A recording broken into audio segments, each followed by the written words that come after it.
Good morning, good afternoon, and good evening, wherever you are in the world. Thank you so much for joining us today at the Development Bank of Jamaica. We are so pleased to host the first in a series of webinars on the subject of gender. Today we're going to be talking about understanding the gender balance and the cost of exclusion to growth and development. We are so pleased to acknowledge our international development partners who have provided us with technical assistance and funding to make this event and other initiatives that the DBJ will be rolling out in the next 2 to 3 years. And we are pleased to mention the Inter-American Development Bank, the European Union, and we also want to, of course, acknowledge the funding from the Big E program. We have an amazing panel for you this morning. We welcome our participants as well. Our panel, which I will introduce, is Mrs. Sharon Coburn-Robinson, the Principal Director of the Bureau of Gender Affairs at the Ministry of Culture, Gender, Entertainment and Sport from Jamaica. Nicole Peter-Patterson, who is a Jamaican, located, Nicole, in Switzerland. And Nicole is an expert on inclusive finance, gender and trade. We also want to welcome Carmen Neithammer from the European Investment Bank, and Carmen, of course, our relationship through the 2X Collaborative. And I'll take the opportunity to say that DBJ is recently a member of the 2X Global. Last but certainly not least, we have Karen Watson-Williams, a social research consultant here in Jamaica. And our panel is, we are blessed to have this panel with so much expertise to talk about this very, very important matter.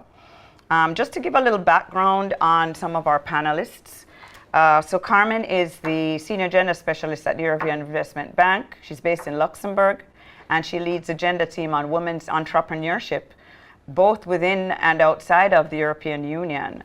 Carmen focuses on the closing of gender gaps while driving gains in productivity, competitiveness, and innovation. So we recognize that these are things that we are in dialogue with our international development partners on to drive the same in Jamaica. We also have Mrs. Coburn-Robinson from the ministry, as I mentioned, and Sharon's been involved in the development of social policy, qualitative as well as social action research. And since her postgraduate studies in gender development at the University of the West Indies, my alma mater, in 2001, she's been doing experimental background in the cross-cutting discipline of gender and development studies. And she's looking at the ability to communicate, empathize, create and adjust and gel well with persons from varied background, personalities and worldviews. So that's where we look at our diversity and inclusion component, which is part of that major triad which we will be discussing. And Carol Watson-Williams, who is a social policy analyst and researcher. Carol's special interest is in applying a rights-based approach to social policy issues. Carol's worked for 2.5 decades, believe it or not, on a range of social policy issues, and Carol has a special interest in how effective policies and programs grounded in data, in a data-driven society, can drive improvements in the lives of all our people, especially women. For the last 17 years, Carol's been a social policy expert, and during that time, she's worked for several international organizations as well as in the government of Jamaica. And the coordination of several national surveys is under her belt, as well as qualitative research activities, writing on reports and findings of data collection. She's an adjunct lecturer at the IGDS, the Institute of Gender and Development at UWI, amongst many other things. Nicole, who is a Jamaican and well known to us all, Nicole is women's economic empowerment, women in business, innovative inclusion and finance, creative industries and digital skills. And we will be putting, by the way, ladies and gentlemen, links to their contact information in the chat so that our participants will have access to that as we go through. Nicole's a senior consultant on women's economic empowerment, and she's supported programs across several countries, Ghana and in the Caribbean. She's also served as a senior technical advisor on SMEs in Ghana. and she's developed a specialized program for women's economic empowerment. So given her focus on innovative and inclusive finance, she has actually introduced the 2X Global to the Caribbean, including to us here at DBJ, as I mentioned earlier. She's also the VP on Overseas Women in International Trade in the UK. And you know, your accomplishments, Nicole, are so wide and varied. So as we go through and our panel gives their feedback and their presentations, we will hear a little bit more about their background and experience. So today we really want to look at, you know, some issues that we're going to be focusing on. As we know, gender inequality is, you know, something that's endemic to all our societies. And we really need to have these conversations and be as inclusive, pun intended, as possible, so that the conversation can engender real change. The DBJ is focused on the Sustainable Development Goals, and we're aiming to be able to touch on concern and influence each one of them on Jamaica's 2030 agenda. And so having this series of discussions is going to be critical for us to hear from our stakeholders within Jamaica and outside of Jamaica, as well as to be able to partner with our private sector and international development partners in rolling out some of these products and services that we plan to do. I'll quickly mention that we have that nexus between climate and gender, and that in a matriarchal society, exogenous shocks will actually affect women far more significantly, we have found, than they do men. And we will be touching on concerning, you know, the issues will touch on concern that as well. I have to mention, I think we have my good friend Dr. Damian King online. And so we would like to acknowledge Capri's research, which points out the positive relationship between self-employed women and the growth of GDP. Also, Capri has been looking at the gender, the issues of gender as it relates to compensation. And again, certainly for the public sector, it's been in the public domain.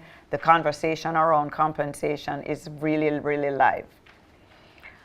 With that, I would love to start the discussions and would like to invite our first panelist to come on and give us her perspectives. Carol, so happy to have you. I'm sorry, did we have Sharon first? Sharon, we'd love to hear from you.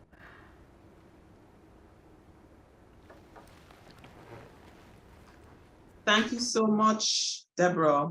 So in terms of, should I share my screen? Let me share my screen while I'm speaking. So it's quite a lot of information that we are required to share here. And I must say, I'm very ecstatic about the fact that this is your first. This is your first webinar, first of several. We're excited about it because this is something that we believe. I'm trying to get the slideshow. Are you seeing from beginning? Are you seeing the screen? Yes, we are. Okay. So while it is up, I wanted to talk about there are 4 A's. I want to predicate my presentation by just talking about 4 A's which are very critical. The first A is access. And in the gender space, we look at who has access, who needs access, and what does having access look like. The second one is alignment.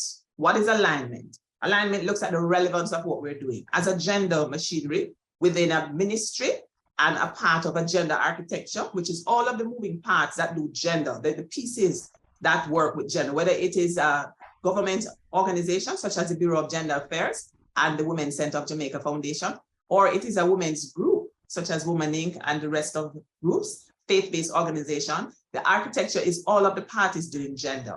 And so there is alignment based on the fact that we must have, and I heard you use a word, Deborah, which is one of my favorites, nexus.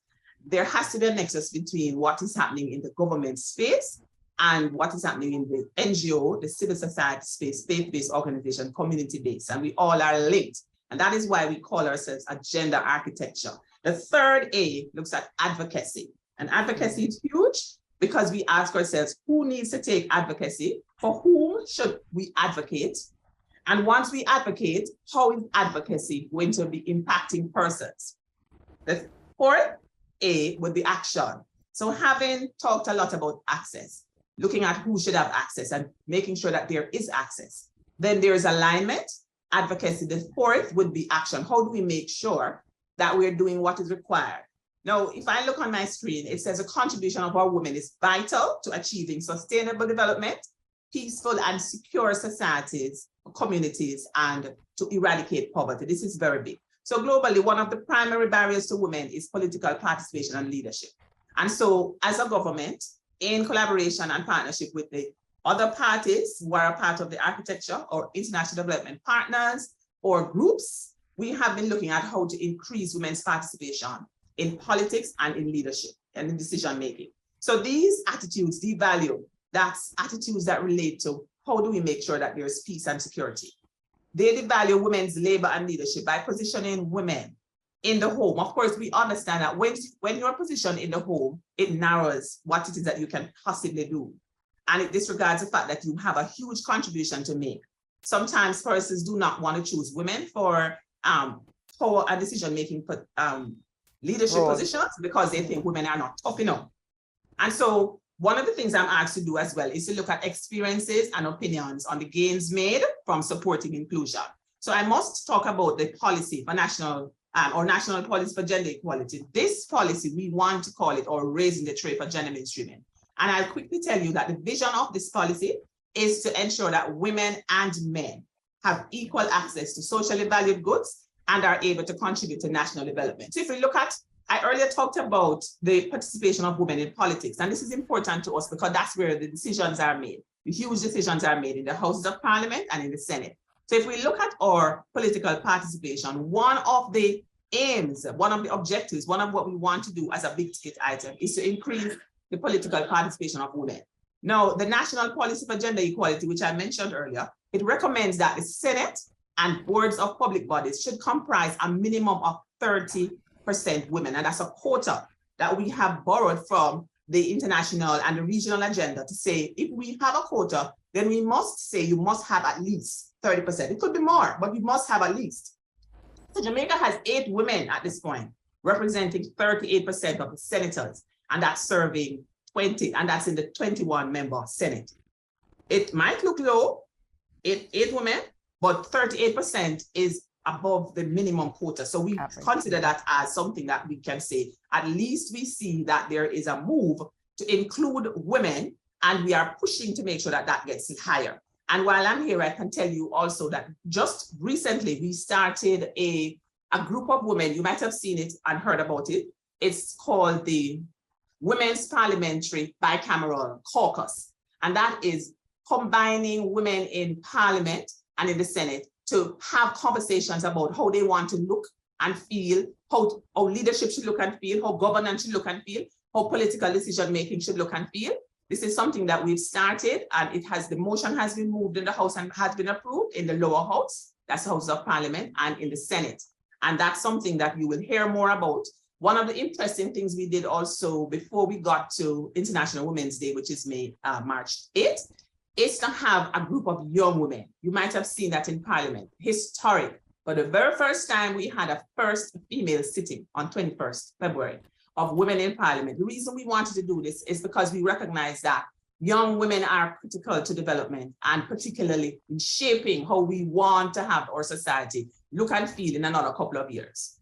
Now, what you see on the screen is Gender Ambassadors. And this Gender Ambassadors program, we call it GAP, was created simply because we saw that there was a need to have that nice intersectionality, or the nexus, as you like to call it, Deborah, between gender and education.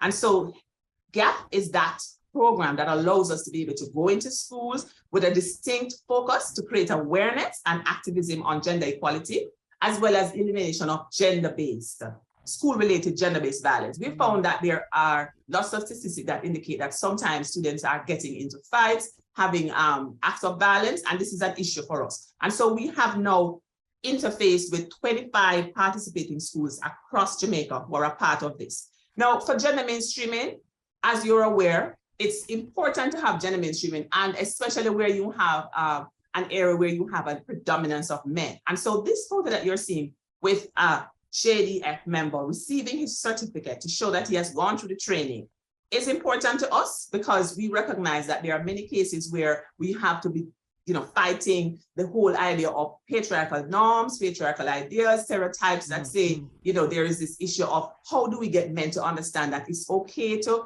consider gender as important. It doesn't make you soft.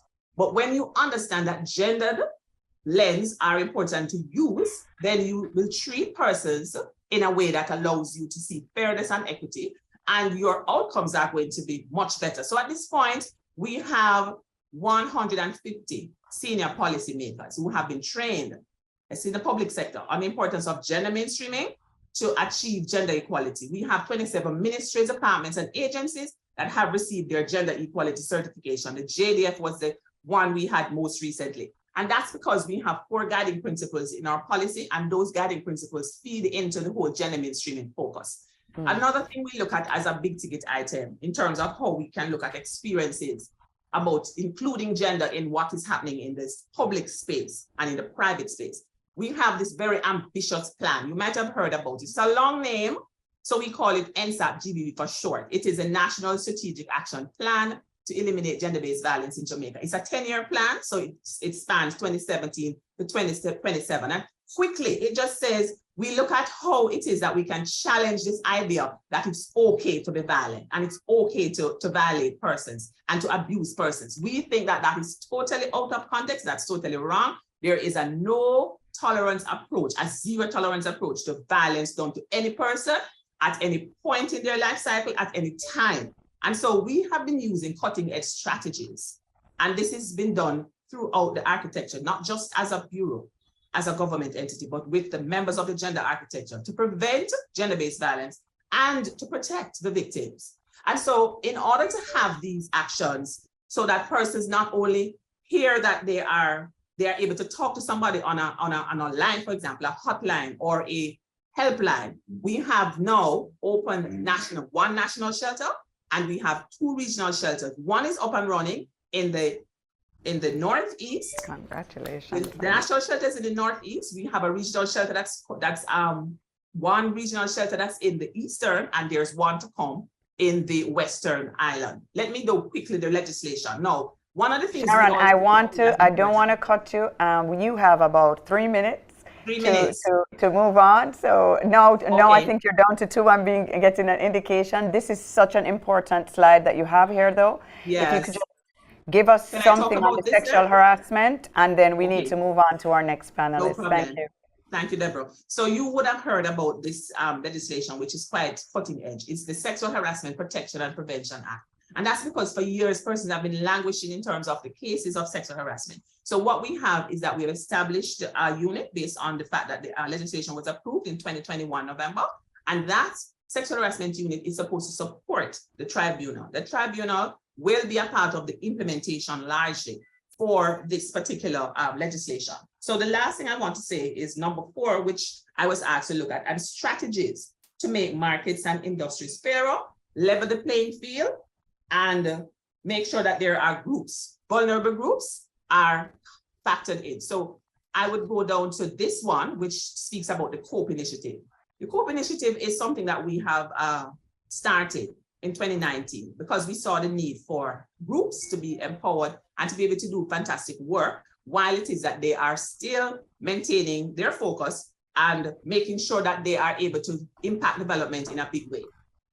When I think of how we can do more inclusion, I'm thinking of just making sure that what we've started, which is this webinar, facilitate continued workshops and conferences, not just for here, but Caribbean. I'm sure this is diaspora, so other persons from other parts of the world can tune in, can be a part of this, join and see what is happening. This allows us to share good practices and of course, implement a sexual harassment workplace policy, value gender mainstreaming, do gender responsive investment, gender responsive budgeting, and make sure that we are speaking to each other, just as we started here, this conversation, and looking at how we can match those, what is required against what is available, making sure that there is increased access, there is increased advocacy, and going back to how we started, making sure that those 4 A's are factored in.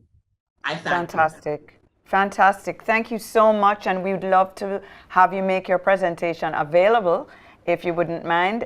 We can share it with our participants.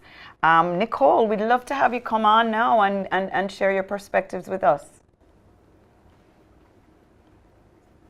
Hi, Deborah. Hi, everybody. A lot to unpack there from what Sharon has shared. Absolutely. I'm really looking forward to it being more so in terms of a conversation, as you pointed out, Deborah. But just want to, and so in that regard, I'd really like to pick up on some of what Sharon had shared, which is really the policy context, right? Recognizing some of the challenges and the realities that we face in Jamaica, not unique to Jamaica. You know, I mean, we based on all of our backgrounds, we all intimately know of the McKinsey report that speaks about gender equality. If we were in fact taking advantage of that 50-50 gender equality, that GDP would increase by 12 trillion. Everybody knows it, right, Carol? I often like to say, though, that, you know, it would be, in my discussions with a lot of colleagues across Jamaica, what really comes down is like, but what's our actual reality? What is the cost to us in Jamaica, as you've pointed out? Colleagues here, Carmen, had shared with us a very recent World Bank report that in fact is pointing out that income of women would increase by, yeah, exactly. Very readable, fantastic data that is inside there as well. That women's income would increase by 12.8%. They have the same returns based on their level of training and experience. We also know the significant baseline, let's call it that baseline that we have in Jamaica vis-a-vis the percentage of women versus men, or the percentage of women, let's call it that, the percentage of women coming out vis-a-vis education, right? When I was at UA, my alma mater also, 30-something years ago, it was this around that 80-something%, right, Carol? And we're still maintaining that amount. However, what is the state of our gender balance in Jamaica? I think there is a clear perception, misperception, shall I say, right, ladies, that that, you know, we have a fully equal society, that we have fully also achieved gender equity. You referenced, Deborah, in your introduction, also the work that the colleagues at Capri have been doing. I think there has been a very strong, as you say, ongoing engagement. I think we can have a webinar just on that alone, vis-a-vis the reality of the gender pay gap in Jamaica, which Capri pointed out is at 17%. And get this, 36% in the financial and insurance sector. 36%. In fact, the recent reports also show that actually there's something very interesting happening in that actually the higher level of tertiary education, the high level of education, there is an increasing disparity in terms of the income that is being paid to women vis-a-vis the income that is being paid to men. So I think that these, as I said, with the context of what Sharon has given us vis-a-vis the policies, right, we see that this is a significant opportunity, because this is what it is, right? It's an opportunity. And I know Carmen will give us a lot in terms of what has been happening in terms of other, in other places around the world where EIB has been working on that kind of thing. It's a significant opportunity for us to address issues that we know that we face, right? In terms of labor market participation. Labor market participation in Jamaica is at 62.5%. Yes, that is a bit higher than across other parts of the LAC region. It's at 74.7% for men. So let's ask ourselves and look at the question, okay, if we're talking and we're not only speaking about those who are in the higher professional levels, right? But if we're saying that there's issues with regards to gender pay gap at the higher level, but we are putting out that educated workforce, what are the challenges and barriers that we're still facing? Sociocultural, because we need to really speak to those. What are those sociocultural factors? One of the things that colleagues here always like to, pleasantly, you see my face looking pleasant, right? Reflect on is the ILO report, which in fact was 2015 data that speaks about, that found in 2015 data, that Jamaica had the highest level of middle managers in the world, which was at the time at 59%. Okay. Sharon also referenced in terms of leadership and decision making. And I'm not talking now, and I'm going to speak now, not with regards to the political sector, right? And that level of political participation, but rather with regards to women's representation and engagement on boards. So it's not me, but Deloitte has found from the countries that they have reviewed and they have a presence in the Caribbean, that Jamaica's representation of women on boards for 2022 was 7%. 7%. Global data also shows us that the representation of women on boards means that the higher representation means that you have a more gender balance, right? And that gender balance plays out in terms of the economic earnings of those companies as well. It would be fantastic for us to have some more closer to home sort of analysis looking at that. Now, 7% in Jamaica, on average, the global average is 19%. Trinidad and Tobago, we don't have to go too far. We can learn some lessons there, 22%. 22%. So we do have some work to do, because I have to tell you, you know, it's so interesting in speaking with colleagues from different parts of the world, because in a recent discussion that I was having with the Boardroom Africa, the colleague, the founder of the Boardroom Africa, Marsha Ashang, said to me, so Nicole, what is happening between the 59% and the 7%? Right, Carol?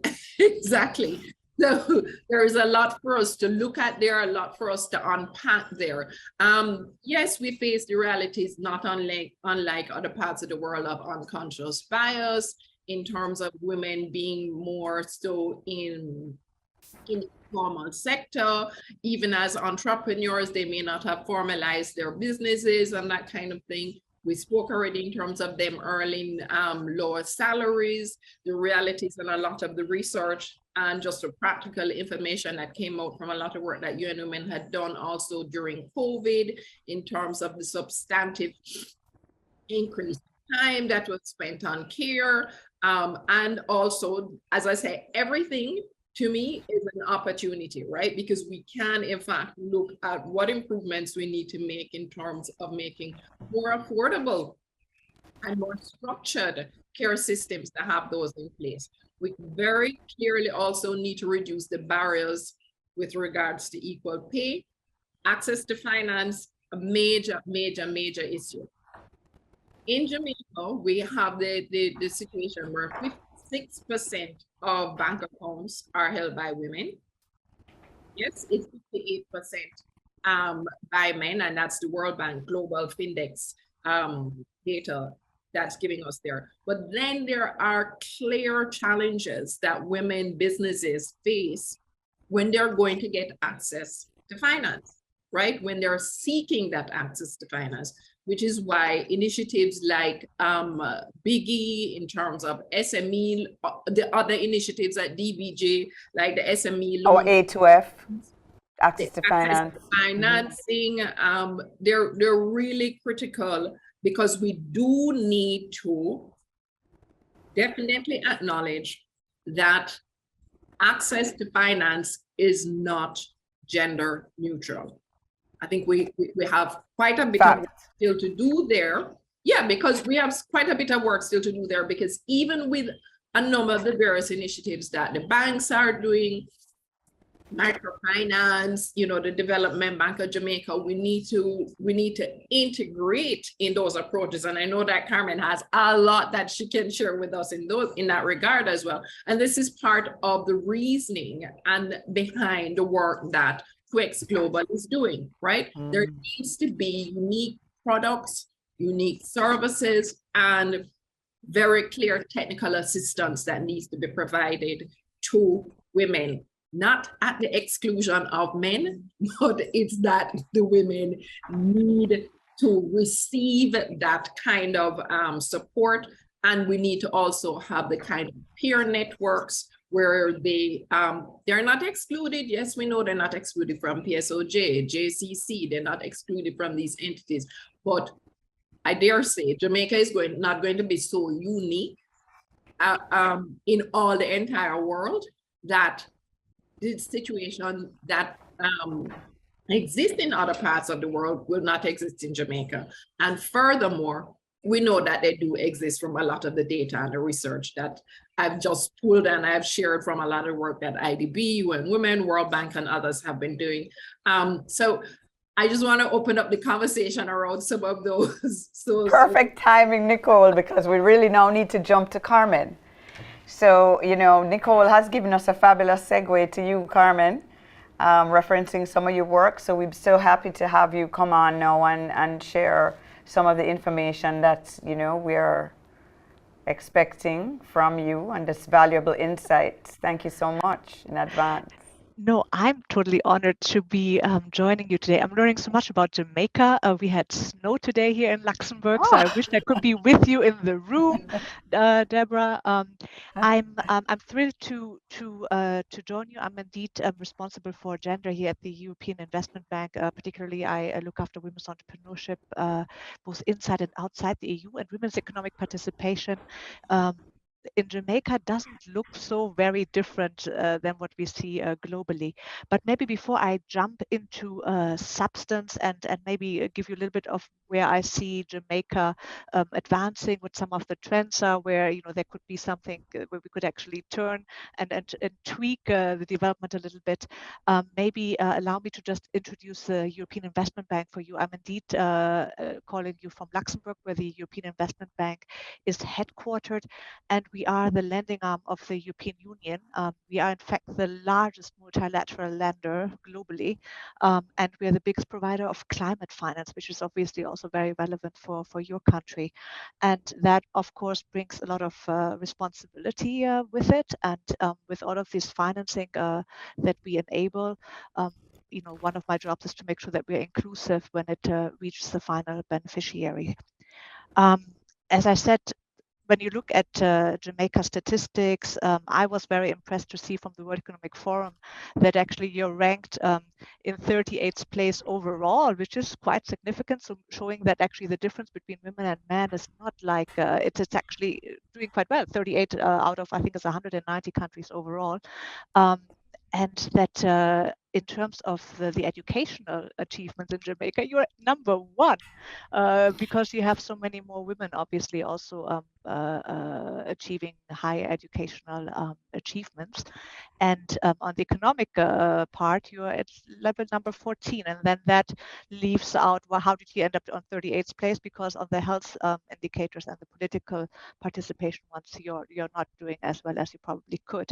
And that brings me back to what I loved hearing Sharon say initially. It's the access, alignment, and advocacy and action, right? Because if those four areas are not aligned, actually the country is missing out on an economic opportunity.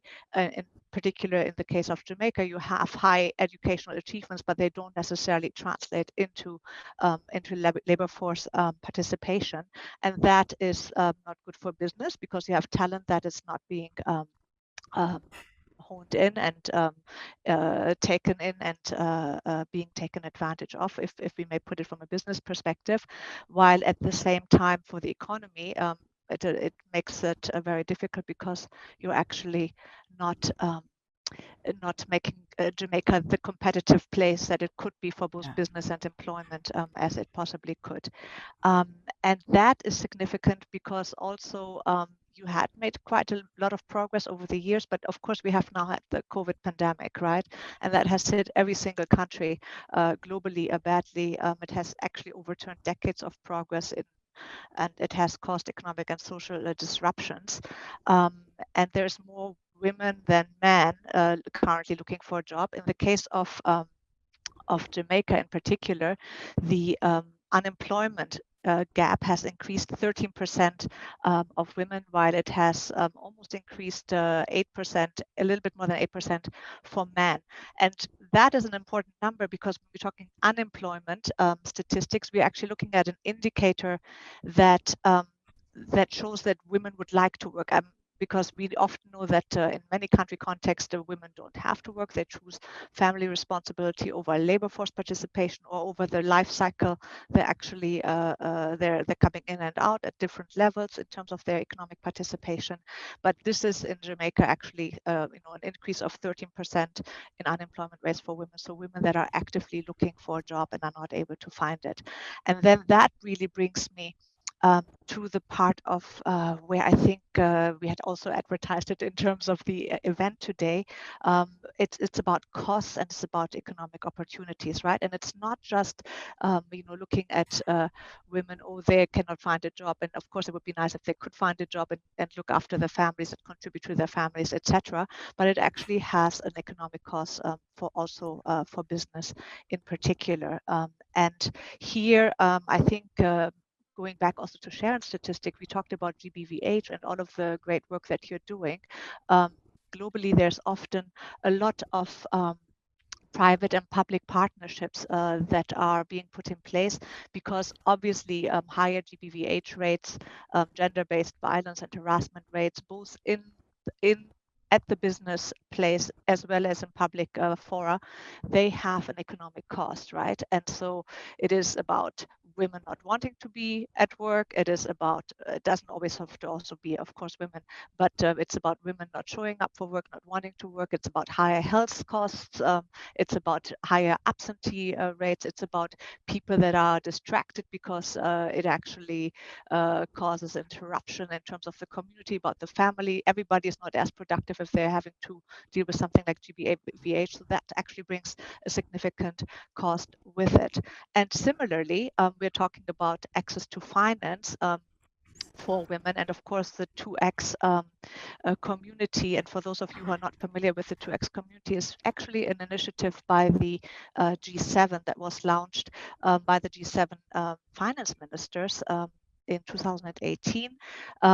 To really show that there's a business and development case for gender lens investing. And that is really to hone in into, again, the word nexus was used earlier, into the nexus of business results and development results. And access to finance is not just an issue that women cannot have access to finance or they don't have the same access to finance than men, particularly for those of you who are on the call today who are representing financial institutions. There's actually also a significant financial cost for financial institutions. If you look at the experience like those from members of the Financial Alliance for Women, it's a membership organization of commercial banks that is bringing together more than, I think, 80 financial institutions that are sharing how they are better reaching the women's consumer market. They have understood, just like Nicole said, that women have different financial needs, they have different preferences, they have different relationships with their bankers, they have different levels of risk awareness, I would say. They are more comfortable with maybe a longer term situation. They have different types of businesses, so they might need different types of products. So all of that taken into account, when women are actually being reached financially by a financial institution, we know that they actually also typically better at paying back their loans. So the non-performing loans rates of women are typically better when it comes to both commercial loans, housing loans, or microfinance loans, small business loans. They're better at that than men over time.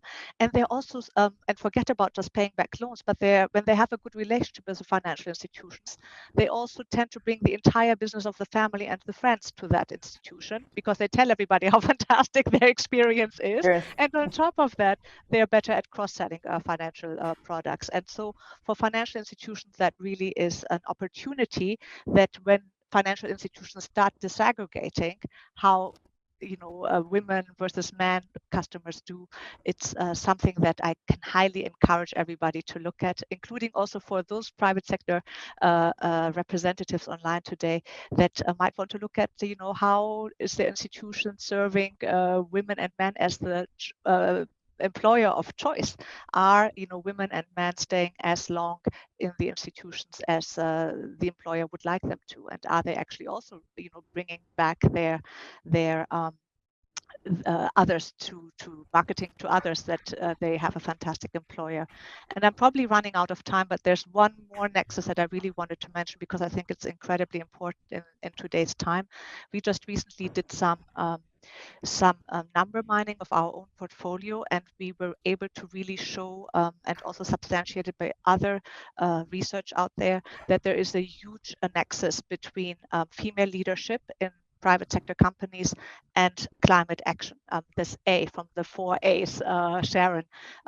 It is really incredible how companies with more women on boards also tend to be better at managing their own energy efficiency, their water efficiency, and all of the things that actually are good for climate action.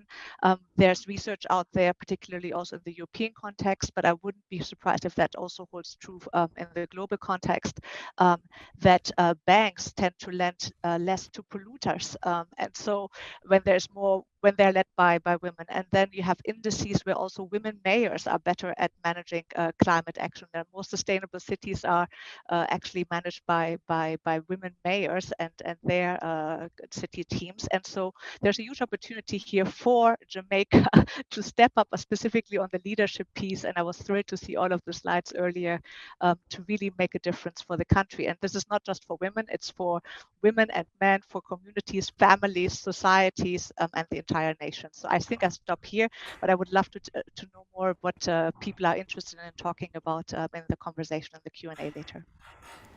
Thank you so much, Carmen. It's so interesting, and just to quickly before we go on to our last panelist to speak about the imbalance in our tertiary education, where we have so many more women. This is actually a gender issue as well, because when we have more women than men, then we need to rebalance and find, and this is a topic of conversation in Jamaica, where we need to find out now how we can get men and boys back into the education pipeline. So, really interesting perspectives from you, Carmen. And so I would like us to now go on to Carol. And Carol, we're so excited to hear from you and to hear, what your research has shown. Thanks very much, Deborah. Morning, everyone. It has been really interesting just listening to the flow of the conversation so far, because we're talking about the cost of exclusion, and something that has been occupying my mind recently is how do we ensure substantive inclusion? And I use the word substantive inclusion because very often I have been doing some work looking at securing women's economic rights in Jamaica and looking at the gap between policy or legislative policy and programmatic framework and the practice on the ground. That is how are women experiencing these policies and programs that we say we have put in place to secure their economic rights. And one of the very interesting things that I've been finding as I've been doing the focus groups and so on, is that there's this huge gap. So we have several policies and laws, even the maternity leave law, the Equal Pay Act, the minimum wage law, and I'm happy now that we have the sexual harassment. Kudos to the Bureau and the government for pushing that through. But we have to also ensure that once we have created frameworks, these frameworks translate into benefits in the lives of women. And I think that is something that when we talk about the cost of exclusion, we have the data. Nicole shared the data, the recent World Bank gender assessment. We have quarterly labor force data in Jamaica, we can see changes in labor force participation of women. It's at a high of 60% or so now. But, and I would also just say that the experience of the Caribbean woman is that the Caribbean woman has always worked. So coming out of enslavement, labor force participation was high. So high labor force participation is not new to women in the Caribbean. Work is a part of our identity. And so I think we have to always keep that in mind, that some of the other framings are not necessarily, doesn't align with our history. But the point I'm making is that even where we have frameworks, we're not seeing the gains on the ground. So I think it's very important for us, as we're looking at the cost of exclusion, to begin to think, well, how can we ensure more inclusion? How can we integrate the experiences and needs of women in our products, in the case of financial institutions, in our policies, in the programs that we have? Because one of the things you find is that if you look closely at even some of our what I would call our linchpin, our, the things that we pride ourselves with in terms of women's inclusion, you'll find that not everybody is benefiting from a maternity leave act, for example. That is something that you have large groups of women who are locked out of maternity leave because of the conditions of their employment. They work in the informal sector. Now we have the rise of contract work, short-term contract work, 1 year renewable contracts. When you're working under those conditions, you are not eligible for maternity leave. And so, although we can say, and we often say, and we always report, and we can be proud of it because it is an achievement that we have this maternity leave act, we also have to begin to look at how can we expand the access, one of the A's, to that maternity leave act, because the labor force data is important, because it tells us that maybe 40% of Jamaican women work in the informal sector. And if that is so, then those women are not benefiting from the protections that we say that we have provided for them. And there's several examples of that. I'm just using the maternity leave as one such example. So if we want to look at if we're talking about the cost of exclusion, it means that we want to increase inclusion.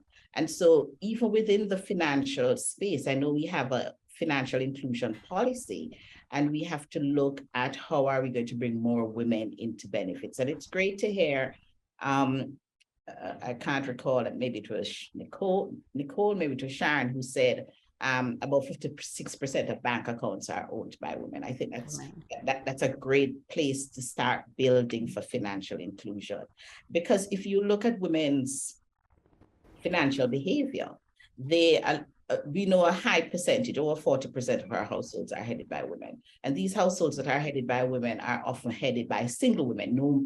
There's no man in the household, and there's often children in the household. Although an interesting development is that what we're seeing coming out of the survey of living conditions is that a lot of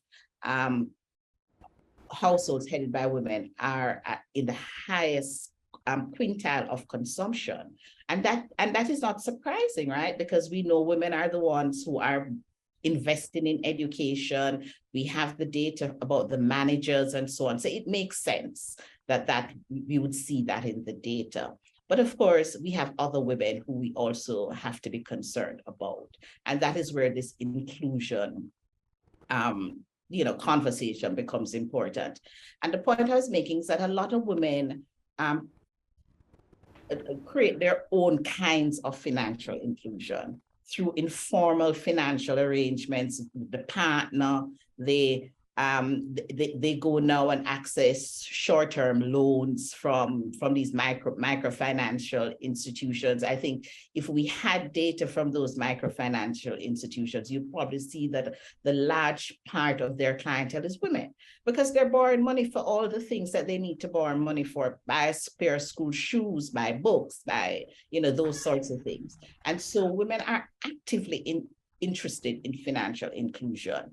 And to the extent that the formal financial system is difficult for them to navigate, they go now to the informal financial system. And of course, that is very predatory. And so they don't have protections, the sort of protections we want them to have when they access financing through those systems. So we have to look at how we can use their needs and experiences to create products for them in the financial sector that will help them that will protect them from exploitation and help them to come more into the financial sector. And I'm using the financial sector because of the platform. Obviously, it's the development bank, but we see that in other things like pensions. I think we have to be concerned about what is going to happen to women in their old age and who is going to provide for them, right? And so we have a national insurance scheme, and we have laws that say if you have, let us say, a household worker, you should be paid in the NIS so she can get a pension. Who monitors that? How do we protect women? We don't know the extent to which they're being protected. And there's this focus group that I did, and we were talking about all these issues with women. And one of the women said, paperwork. She was exhausted by the things that were required for her to be included, for her to have access. And so I think it's important to look at things like that if we're talking about what I call substantive inclusion in the not just in the financial sector, but because just in policy and programmatic issues, the things that we say we plan for women. We talk a lot about gender mainstreaming. We have to look at whether or not this is an effective strategy. How is it being done? And if women are actually benefiting on the back end. I just want to say one last thing about COVID, because one of the things when we talk about the cost of exclusion, I think the pandemic and the protracted nature of the pandemic exposed some things to us. And one of the A's is alignment, but it exposed a sort of misalignment between how we do economics and how we consider women when we're doing some of these, even in the response. And, this is not a criticism of the response, but when you have things that are incongruous, so you have people going back to work, but schools are still closed. There's somebody paying the cost for that. And that is, Capri has done a lot of work on unpaid care work. And that is unpaid care work that is carrying the economy in those instances. So women had to find a way. My husband lost a member of his staff because she couldn't find a way. She couldn't find a way to be at work and monitor her children at home. It was not something that she could deal with. So we have to, think very closely about women's experiences, even as we are celebrating the strides, because those strides sometimes come at significant personal cost to women. And very often we don't speak about it. We don't, because, we have this sort of trope, the strong woman, but that strength has a price. And that is a part of the cost of exclusion, right? And the failure to ensure substantive inclusion. And I think I'll end there. We can move on. Thank you so much. Fantastic. Thank you so much. And, just to summarize the discussions that we have had today, and to before we look into our chat to take some questions from our participants, when we talk about the true cost of exclusion, what our panelists have outlined for us is that we have a lot of work to do. Our society has made significant strides, and we must, as Sharon just said, celebrate them. But the Development Bank of Jamaica is working towards identifying these gaps We're having these conversations. We're putting it out in the open. We want to talk about it so that we can get the feedback from the members of the society, from the persons who are affected, whether women or men, whether girls or boys. We haven't spoken much about persons with disabilities. We recognize that they are also a marginalized group, and there are some gender issues that we need to deal with there. And so, in our upcoming discussions, we will be treating with those. I'd love to take this opportunity now to seek from my colleagues if we have questions in the chat. Would we be able to bring it up on screen? We have no questions in the chat. All right. So, we just, since we have a minute or two, somebody can give me a time cue. We just like to outline some of the different things that DBJ wants to talk about. So access to finance is one of the major, initiatives that we are doing here at the bank. We are looking at ensuring that Jamaicans have the adequate resources and adequate collateralization and access to capital. And again, I just want to emphasize that gender issues are not only about women, even though we're celebrating International Women's Month, and our first panel has been with women for that specific reason. Our upcoming panel, we will have diversity and equity and inclusion on our upcoming panels to ensure that we hear and we get feedback from a variety of persons in the corporate sector, in private and public, and to ensure that we are really treating with the issues as broadly and deeply as a development bank needs to. We will be working closely along with the portfolio ministries to ensure that we are aligned with the government's policies and programs. And of course, our international development partners have been giving us so much support in respect of that nexus between climate and gender, and how we can put together programs and policies to ensure that we protect our citizenry in that regard. I don't know if we need a time check here. I can speak for another few minutes. I'd love to take the opportunity to just outline in terms of the social return on investment. We talked a little bit about, the cost, the actual financial cost, and we recognize that there are ways to actually quantify that. We can actually put a figure to it. We can, through our research methodology, identify some of the things our panelists talk about. How do we look at our society and say what we're losing from not including women?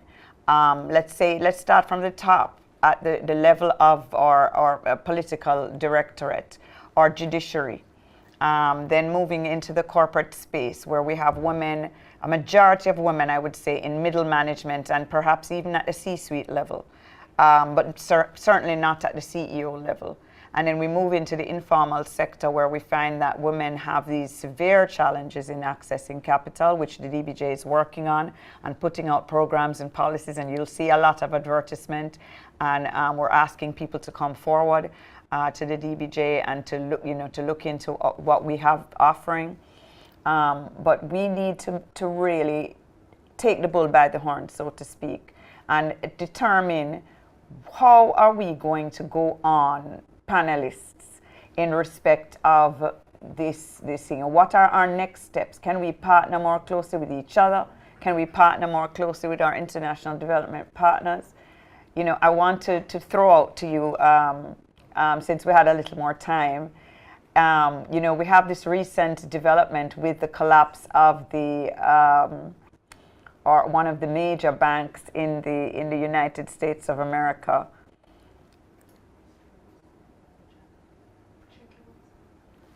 I'm sorry, ladies and gentlemen. We have a major collapse in the Silicon Valley Bank, and there is a and I see Carmen's, I'm recognizing your hand, Carmen, but we have this major collapse with the Silicon Valley Bank, and a Wall Street Journal article speaking about that the fact of the collapse is because of an hyper focus on diversity, equity, and inclusion. So not speaking to the fact that there was a concentration risk, not speaking to the fact that there was a run on the bank because of liquidation of bonds and sale of shares and so on, but to speak to the fact that the cause of this was because of diversity. Somebody said tropes. I mean, this is a massive one. So I'd just love to hear from maybe starting with Carmen, since she had her hand up, as to, how do we think about that in our reality? Carmen? Yeah, I love the question. I was going to come in on something completely different, but it just immediately to your question in terms of the Silicon Valley Bank. I think there was a lot of smiles, particularly in the diversity and inclusion gender community on this topic, and I think there's so much research out there that shows that more often than not, diversity actually increases the business case in banks, in other corporates, and it's such an important component of making companies better, more resilient, bringing innovation to the conversation, etc. And I guess what we don't do, and this is where I think it's a little bit funny personally, is that when banks otherwise do collapse or don't perform, we never say, oh, it must have been because they're all men in the senior management, and because I'm sure there's more banks with no diversity having an issue than with diversity. So, but that was just that particular comment. I don't know if other people wanted to come in, but I think I just wanted to say something important because also Karen mentioned it, this whole piece on also being ready for pensions and this whole not looking at women and men statically, right? Because we have women from all types of life. They're young, educated, not educated, old, entrepreneurial, not entrepreneurial, etc. But I wanted to just mention a number in terms of the finance gap for women as MSMEs in Jamaica. Even though we might have relatively high numbers of bank accounts, the finance gap is still $2.7 billion in Jamaica, and that means that women are still underfinanced, i.e. there is still a market to be served, whether it's underserved women or unserved women, number one. And number two, the other piece that I found so incredibly important is that when we talk about the impact of COVID in particular, and I just mentioned earlier that there was higher unemployment, that resulted in higher unemployment rate for women relatively to men, or an increase higher for women relatively than to men. You also have statistics actually where on women's entrepreneurship inside the country, where we know that women entrepreneurs, women-led companies hire more women than man-led companies. And so if we want to then therefore solve for the women's employment gap, then maybe the idea of promoting women's entrepreneurship in particular can also help solve that part of the equation. But that of course also means that other parts of being an employer, being able to offer quality employment, I think that then really, really very much matters. But I'm going to turn it to my other panelists because I'm very, very keen on finding out what their reaction was to that Silicon Valley Bank statement. Thanks so much. Nicole. Actually, similar to what Carmen was saying, my response is not on this. Well, hers was on that issue, but what I want to speak to a bit is what Danielle Mullings has raised vis-a-vis digital literacy, right?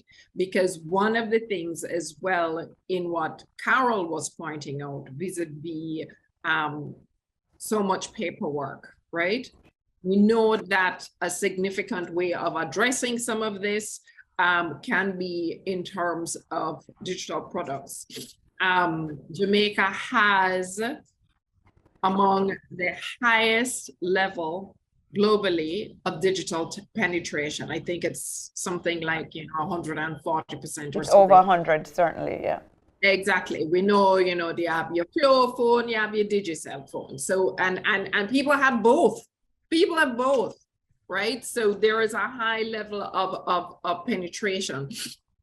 I think to answer to your question, Danielle, and Danielle is an expert in the tech field. I know her personally from Caribbean Girls Happy work that we've been doing, is that need for, let's say, starting out with basic digital literacy, digital skills, right?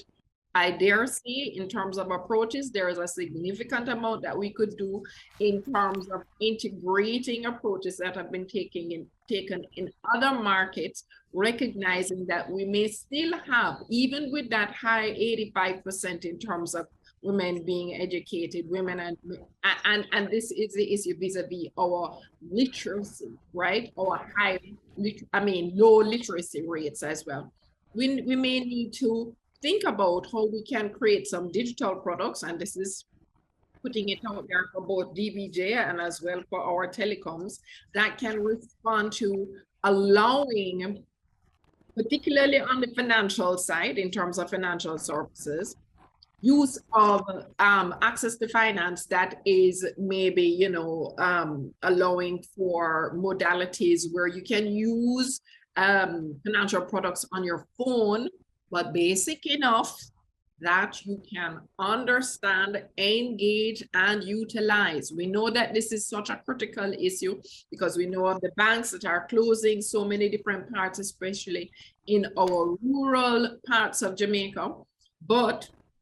And I always speak to this issue, this example, fantastic example of M-Pesa, rolled out by Safaricom in Kenya, right? They used a lot of iconography, a lot of icons, recognizing that they were reaching markets well beyond in the rural parts of Kenya, where people did need to have money transfers that are taking place between those who are working in the family in the city or in the urban centers to be able to actually get to them so that they can then pay for their items as well. So we need to hear and act. Go to what Sharon is saying. Sharon, the 4 A's is definitely the anchor for everything, right? We need to have that alignment that translates, as Carol is saying, into action, right?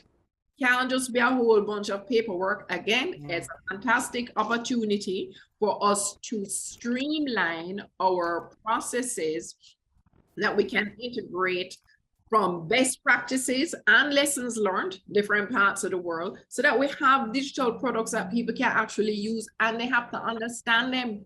Part of the issue as well is that we need to directly head on deal with the challenge in that at the, and this may speak a bit to the question that Edison had, right? That the engagement and the presence of girls in studying computer science or use and application of technology is extremely low across the curriculum, extremely low in Jamaica as well, right? So we need to see what we can do. And I know clearly we're going to be seeing a lot of that panning out, especially during COVID, when there was a lot of digital learning that is taking place, but we need to translate those into actually programs, right? That the private sector can be as equally engaged. Financial sector can be engaged by saying, look, we've come up with a product, here it is, we're going to use whatever it is our platform, come to our bank because you'll be able to get access to your money to pay your light bill, right? And you don't have to go to JPS, or you don't have to go to a paymaster, or you don't have to go into a facility, because we're going to make seamless connectivity for you that you can pay through those different centers or that kind of thing from where you are. And we have to ensure that we're doing that across the board, not just in our urban centers. What you, Carol? I'm just going to jump in there, Nicole, because you said quite a lot, and we need to recognize. We'd love to take the opportunity to highlight some of the work that the DBJ is doing to plug these gaps. So, for example, our Go Digital product, which we will be rolling out in different dispensations, our capacity development is heavily focused on digital literacy and ensuring that not only literacy, but ensuring that entrepreneurs have products and services as well as tools to be able to upscale their businesses In terms of access to capital, we also have products and programs in relation to that, and we'll be rolling out climate-related products and programs as well within this year. So, you know, this fora, I'm speaking of the multiplicity of fora that we plan to pull together in this space. You know, we are pulling together to be able to get more information in this space at this level while our teams go on the ground and have dialogue with our actual people and entrepreneurs who are working, and to find out what their needs are. And then together with our research, we will be able to create meaningful, and I think somebody said sustainable and substantive, workable solutions that will take our society forward. You know, we really can't say that we're a developed country if we're not focusing on these gaps. And we're not at the point anymore of just saying, okay, we're going to check some boxes and say, hey, we're great in this area, so we're doing wonderfully. We have to look at the reality, somebody said, on the ground. What are people actually experiencing? And that is what the DBJ is focused on doing right now. I think we had another hand up from our panel. Yes, please. Thanks, Deborah. I wanted to raise, just looking more broadly at the cost of exclusion. Right. I want to make some linkages, because one of the things that we know will happen, we haven't really seen it yet, is that we are going to have population problems if we don't find ways to substantively address some of the issues that women are facing. Women are going to make personal choices that are going to have national implications. So I've already heard the Minister of Health telling Jamaican women to have more children. But you see, there is a ideological there's an ideological and a material thing that we need to deal with. So while women are making progress materially in many ways, the ideology isn't keeping up, it's not moving at the same rate. So you're still doing all the fabulous things you're doing out in the public space, but you're going back to a private space where you have an overload of responsibility. And I see it in millennials, I see it in young women, my daughter's age. They're not doing that. They want changes at the ideological level. They want changes in terms of the roles and responsibilities that women have in the private space. I saw someone ask a question about that. So we have to begin that conversation as well, because if you look at the labor force data, I have been looking at it for a period of 20 years. I have not been looking at it for 20 years, but for a period of 20 years. What you see is a steady increase in labor force participation in women between the ages of 25 and 40, prime reproductive age. And that gives you a clue as to why our fertility rates are going down. Because there was a time when labor force participation would plummet when women got into their prime reproductive age. That is not happening anymore. And that's because women are not having children at that point. They're continuing their labor force participation. They're pursuing their careers. And so we have to sort of think about the alignment, the nexus, all of that, and how, you know, part of the cost for exclusion can be long. We see it happening in some countries. Look at South Korea, Japan, several countries in Europe. And Jamaica now is below replacement rate in our fertility. And that is it's going to have important repercussions for the size of our labor force in another X number of years.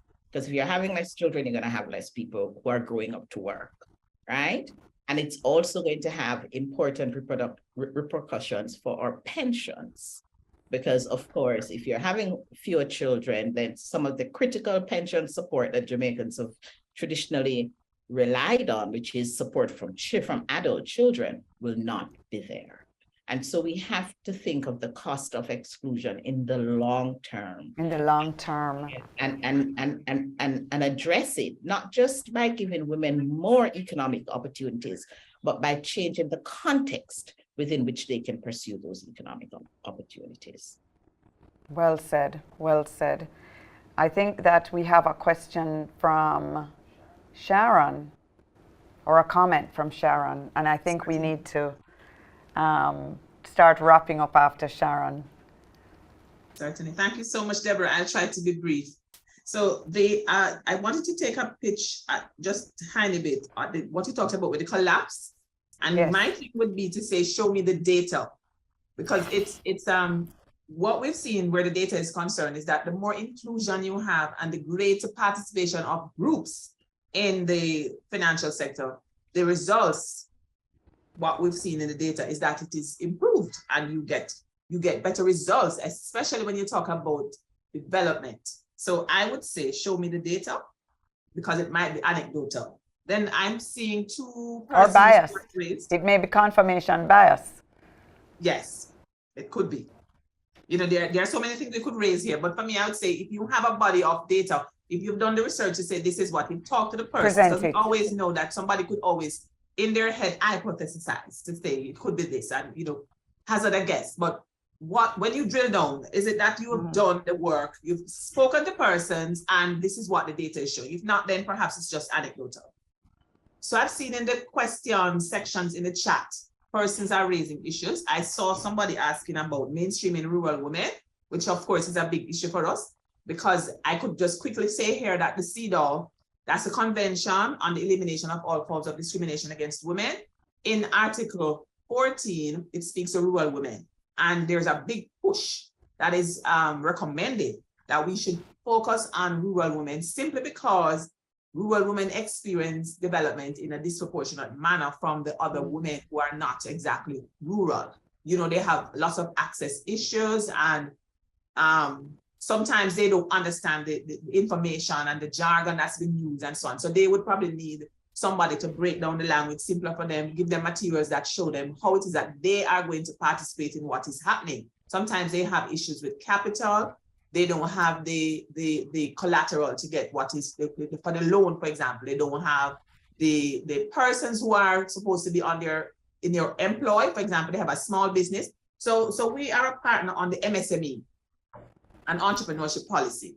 And we found that policy is very important, because what it does is to look at how we can include more persons and more groups, so that even that person who is doing a very small micro enterprise business, something very minuscule, can see that there is still scope for them to be a part of development. Because at the same time, we want to get there. We want to include all persons. I love what Carol said about substantive inclusion. I think you just coined something novel, Carol. That's genius. I think it's so important, because unless we have that, then it's going to be an issue. And then finally to say, I think Odane was asking, where is it now? Odane is the one who was asking about rural women. And then there's Edison who was saying, what are some of the fundamental issues that we have, that we've seen? And I think there are so many issues. I think the largest one is violence, and it could be gender-based violence or violence against women and girls in some cases. The idea of these patriarchal norms and stereotypes and cultural norms that, you know, continue to show up and continue to cause people to not be able to play their role and sort of like just get what is there for them.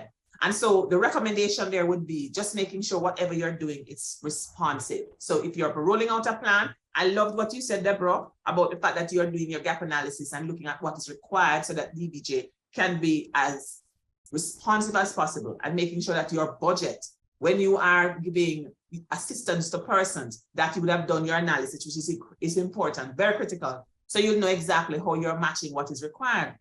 And then to say that in terms of how we will solve those issues, when I started, I mentioned 4 A's. And so if I were to go back to those 4 A's, my thought would be, if we're looking at who has access, then what we require is unrestricted access, no bars to access. We also require strategic alignment. So whatever you're doing, it must be linked. You know, the intersectionality, the linkages and so on, making sure that you are using the data. Carol is big on data. I heard Nicole also throwing up data, lots of data. And by the way, Carol, that data that came about the bank, I think it was Nicole and not me. So strategic alignment, making sure that you dovetail into what is happening, and you are, you know, just making sure everything dots the I's and cross the T's.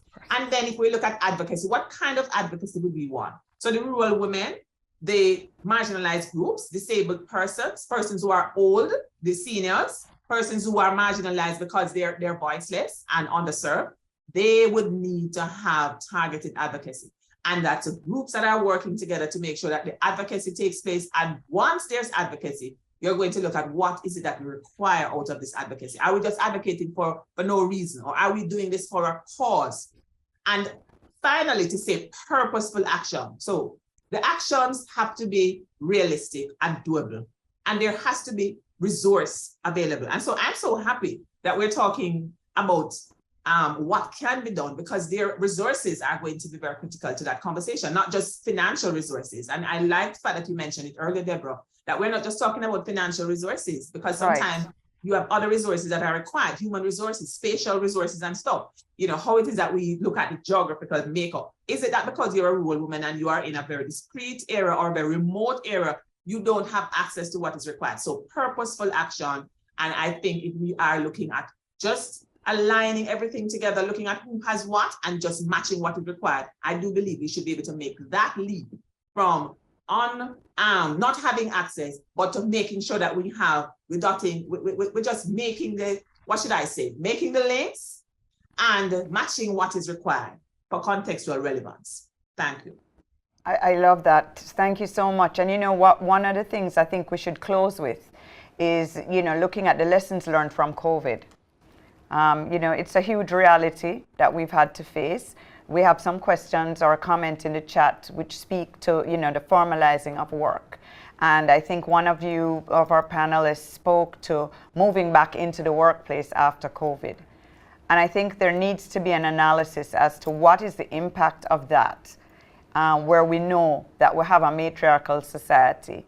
You know, there is an actual tangible cost, many of us are feeling it, in terms of moving back into a pre-2019 paradigm versus maintaining and building on and perfecting 2020 through 2022 paradigm, where we used digital tools to connect globally and to ensure that we could, you know, improve productivity, connectivity, and to share experiences as we are today.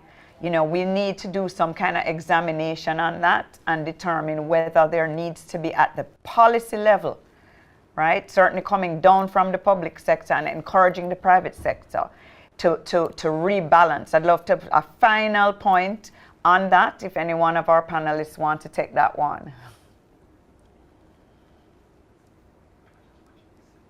Well, the one thing I was making my notes because there is so much rich information that has been shared here, but what I'm going to pull the words from both Carol and from Sharon, right? We do need substantive inclusion, which is going to ensure alignment, making the links for action, right? And just speaking, that's one of my main takeaways from this conversation today.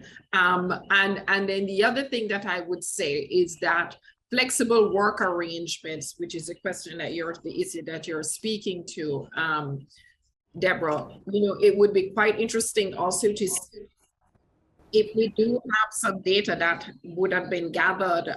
We know that there was a big hit in terms of productivity, but I think in other sectors, in some sectors, right? Not unlike other parts of the world, we will also find that there have been very extended work days, right? So that must by nature have translated to some level of increased productivity in terms of the various sectors. So I think that we really do need to look at the flexible work arrangements. You know, there are a lot of places that are talking about moving to a 4-day work week. 4-day work week. Right, so to try that out. But tied in with that, of course, comes the issue of responsive care arrangements, recognizing that with an aging population that we have issues on both sides in terms of younger kids, you know, as well as our aging parents. And just to say that, remembering that this is not an issue that affects women. This affects caregivers. This affects men who are the head of their households, or single fathers who are taking care, or those who are taking care of aging parents in an aging population, as well as women who are taking care of families, not just children, but parents as well. So, it is really something that bears, we need to do and gather that data. Carmen, I don't know if you have any statistical data gathered during COVID. We collected some data here at the bank just in terms of our own activities and productivity. I'm not aware as we sit here today, but I'll certainly look into it in terms of data that was gathered during COVID across Jamaica in respect of productivity. But Carmen, I'd love to hear if you have. Yeah, I don't have it in front of me, but it's definitely also mentioned in the World Bank assessment, the gender assessment, on how care, both the elderly care and the childcare pieces, were key to women dropping out of the labor force. And they've done some analysis on that, so I can highly encourage you to look that up.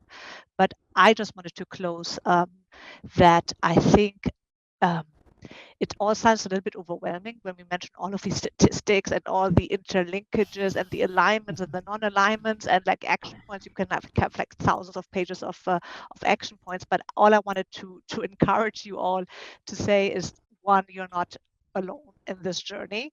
This is happening in my own country. When I was listening to the conversation on pension, childcare, encouraging women to have children, I was thinking of Germany. It sounded very, very, very familiar. You can learn from all of the mistakes that also countries like Germany have made in terms of their planning going forward. And then not only are you not alone, but there's a lot of best practice out there. I happen to chair the Multilateral Development Bank gender group at the moment. I've been doing it for almost a year and a half now, and which brings together 10 multilateral development banks like the World Bank, like the IADB, like the African Development Bank, like the Asian Development Bank, etc. And even the IMF is one of our members because we also believe in that. In the fact that gender should be part of the macro critical. Gender is critical, macro critical. Exactly, it's completely important. The fact that you have a microfinance strategy or don't have one yet that would include gender would be very, very relevant at that level as well. All there to say that you're not alone in this journey. Reach out to us. You have my contact information. And then one last pledge, because I know that you're doing fabulously. This is to Deborah and the Development Bank of Jamaica in particular. As you're rolling out your climate finance products, we don't very often, and this is something that we have also done at the 2X, we co-authored together with the EBRD and the BII, these are development finance institutions, a gender climate finance toolkit on how to better address the climate finance and gender intersect. And we learned from that we often do climate finance and then we do gender finance, but we don't bring them together very, very often. So you would be probably one of the huge pioneers globally to actually get this one right as you're rolling out your and Jamaicans love to hear that, Carmen.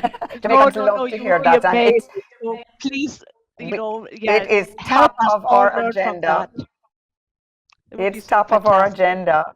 Super. Thank you so much. I thank you all. You have made my evening better. I couldn't have thought for a better way of celebrating International Women's Day month. Fantastic. Oh, thank you so much. And thank you to our panelists. Thank you to our participants. I want to say special thanks to the DBJ team and to our technical team for making this possible. And again, to the IDB and to the European Investment Bank and the EU for their support, not just for today's program and this webinar, but for the support, and not just the past support, but the future support. And certainly we will definitely be calling upon you as we roll out our future products and services. So, we look forward to having you again, whether on the panel or as participants in the discussions that we plan going forward. And I wish you, for those of you who it's good night, for those of you who it's good morning, and for those of you who it's good evening, have a wonderful day.